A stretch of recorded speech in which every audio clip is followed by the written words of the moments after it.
Welcome to Cinema Showdown. Ever feel like you're being pulled in a million different directions? That's Peter Parker's life in a nutshell. He's got the weight of the world on his shoulders, literally. As Spider-Man, he's New York's friendly neighborhood hero, but Peter's personal life is falling apart. Oh, he stole that guy's pizza! Juggling superhero duties and a normal life isn't easy. Peter's constantly late, his grades are slipping, and he can't hold down a job. He's fired from his pizza delivery job for being late. You're fired. Go. Please, I need this job. You're fired. Oh, you're fired. Why? Dog He can't even get good photos for the Daily Bugle and loses that job too. Talk about a rough patch. And then there's Mary Jane, the girl of his dreams. But Peter believes that being with her would put her in danger. So he avoids her, pushing her away, which is obviously very painful for both of them. He's constantly seeing her in his mind's eye, no matter where he is. Let's not forget the small matter of money. Peter is broke and behind on rent. His Aunt May is facing losing her home. It's like everything that can go wrong, is going wrong. Everybody is.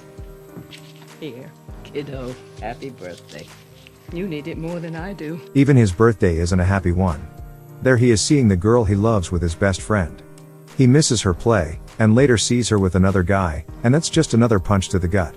You can see the heartbreak written all over his face.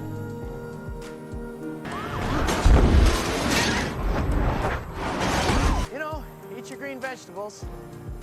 That's what my mom is always saying. Then, the unthinkable happens. Peter's spider powers start to vanish. He can't swing, he can't climb, and his strength is fading. He sees a doctor who says this is due to stress and a missing spirit.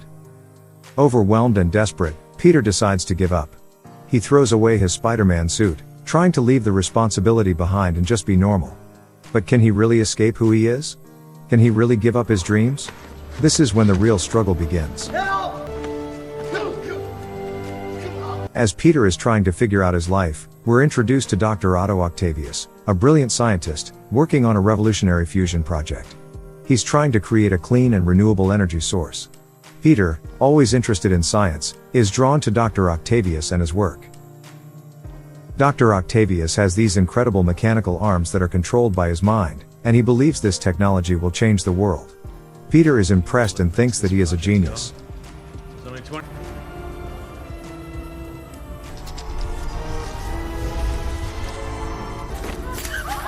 But then disaster strikes. During a demonstration, the experiment goes haywire and a terrible accident kills Dr. Octavius' wife. The accident doesn't just take his wife, it transforms him.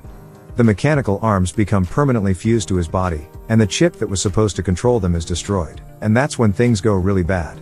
The artificial intelligence in the arms begins to influence him, corrupting his mind.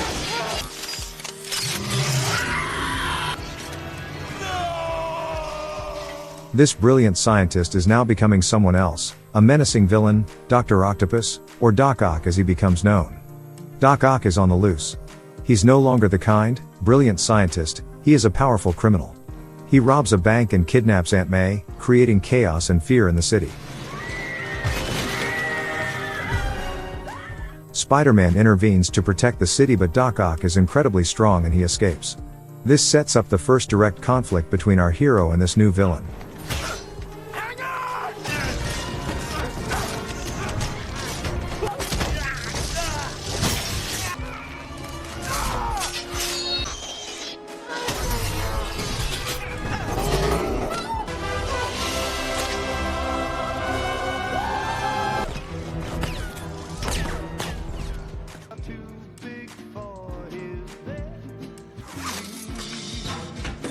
After giving up his Spider-Man persona, Peter tries to live a normal life. He's now focused on his studies and being on time. 0.23 electron volts. You have not been leading a double life. But it's not easy. He feels empty and lost without his powers, and he's still haunted by his past and the memory of his Uncle Ben. Peter's attempt at a normal life is put to the test when he sees a building on fire. He tries to save the people inside, but he is no longer Spider-Man. He can only rescue one child, and he is full of self-doubt. He questions whether he made the right decision to give up his responsibilities. Peter finally tells Aunt May the truth about his role in Uncle Ben's death. This confession allows both Peter and Aunt May to start to heal. Aunt May reminds him about the importance of courage, and setting an example for others. The city is in danger, and Peter realizes that he can't ignore his calling. He knows that he has to step up and be the hero that the city needs him to be. Peter digs his Spider-Man suit out of the trash, knowing he has to face the challenges ahead. He is finally ready to take responsibility again. With his powers restored, Spider-Man returns. He faces Doc Ock in a series of intense battles. But this time, it's not just about fighting a villain. It's about Peter fighting for the people he loves and the city he protects.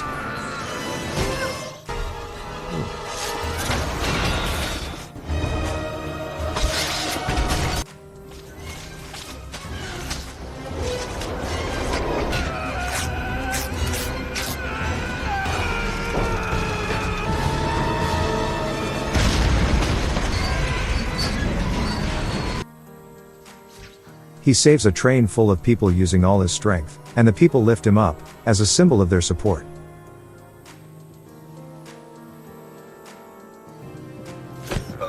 Dr. Octopus kidnaps Mary Jane to lure Spider-Man, wanting to know his secret identity. He is willing to do anything to complete his experiment, so he can obtain the fuel he needs to power it.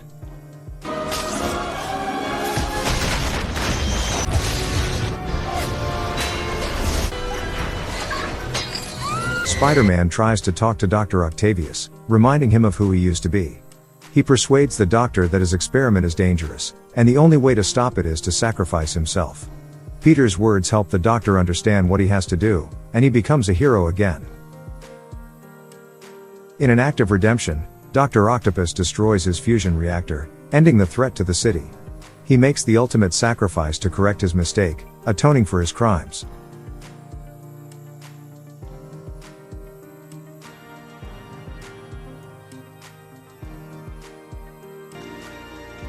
With Dr. Octopus defeated, Peter's identity is revealed to Mary Jane.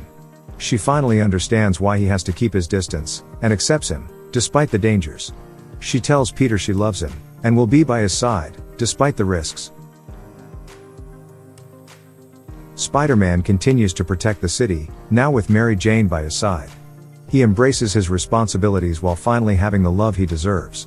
His life is complicated, but he has accepted the path he must follow. Thanks for watching. Remember to like and subscribe to the channel so I have more motivation to make more videos. See you again, and I wish you an energetic day.